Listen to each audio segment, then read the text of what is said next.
Vacancy है कोल India limited की तरफ से जो कि साउथ ईस्टर्न कोलफील्ड लिमिटेड के नाम से है और इसी का कोल इंडिया लिमिटेड का ही सब्सिडरी पार्ट है और डिप्लोमा है और होना चाहिए इसके लिए और फ्रेशर होना चाहिए। इसके लिए कोई एक्सपीरियंस की ज़रूरत नहीं है।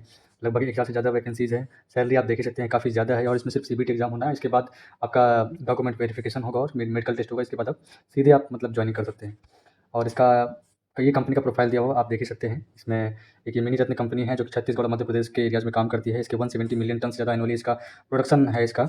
और इसका जो वैकेंसीज़ का जो ब्रेकडाउन है वो माइनिंग सरदार का 577 पोस्ट है, डिप्टी सर्वेयर का 43 पोस्ट है और असिस्टेंट फोरमैन इलेक्ट्रिकल का 435 पोस्ट है।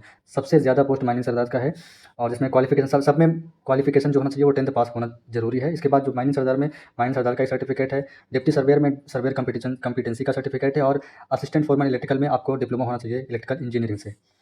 तो अगला क्राइटेरिया इसमें ये है कि इसमें आपको एज लिमिट जो दे रखा है वो 18 से 30 साल सभी के लिए है और इसमें हाँ, कुछ आपको सर्टिफिकेट्स ये होने थोड़े ज़रूरी हैं और आपको जो एज रिलैक्सेशन मिलेगा वो SC/ST के लिए 5 साल है, OBC के लिए 3 साल है और बाकी जनरल के लिए 10 साल, PWD जो आता है वो उसमें 10 साल का मिलेगा आपको।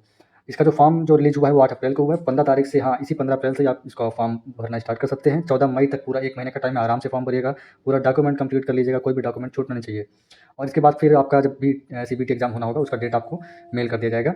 और इसका जो सिलेक्शन प्रोसेस है इसमें आपको टोटल 100 क्वेश्चंस आएंगे, 80 टेक्निकल के रहेंगे, 20 जनरल रहेंगे जिसमें क्वांट और रीजनिंग और शायद GS का भी कुछ पोर्शन रहता है इसमें। और सबसे बड़ी बात इसमें कोई भी नेगेटिव मार्किंग नहीं है, कोई भी नेगेटिव मार्किंग नहीं है। तो इसमें आपको 100% क्वेश्चन अटेम्प्ट करने ही हैं, कोई चारा नहीं इसके अलावा। आपको अगर जॉब चाहिए तो इसमें पूरा 100% आपको क्वेश्चन अटेम्प्ट करने होंगे। फिर इसके बाद आप सीधे आपको कुछ नहीं करना, सीधे डॉक्यूमेंट वेरिफिकेशन होकर मेडिकल एग्जाम के बाद आप मस्त एक जॉब ले सकते हैं बढ़िया। इसके बाद जो एग्जाम पैटर्न है इसमें टेक्निकल नॉलेज का जो क्वेश्चन जो आपका टेक्निकल जो स्ट्रीम होगा, आप मैकेनिकल से इलेक्ट्रिकल से जिस भी डिपार्टमेंट से आप रहेंगे उससे रिलेटेड जो क्वेश्चन रहेंगे वो 80 क्वेश्चन उसके रहेंगे और बाकी जनरल अवेयरनेस और आपटी के जो है 20 क्वेश्चन रहेंगे। हर एक क्वेश्चन 1 मार्क का रहेगा, कोई नेगेटिव मार्किंग नहीं है। सबसे बढ़िया बात तो इस चीज़ का यही है।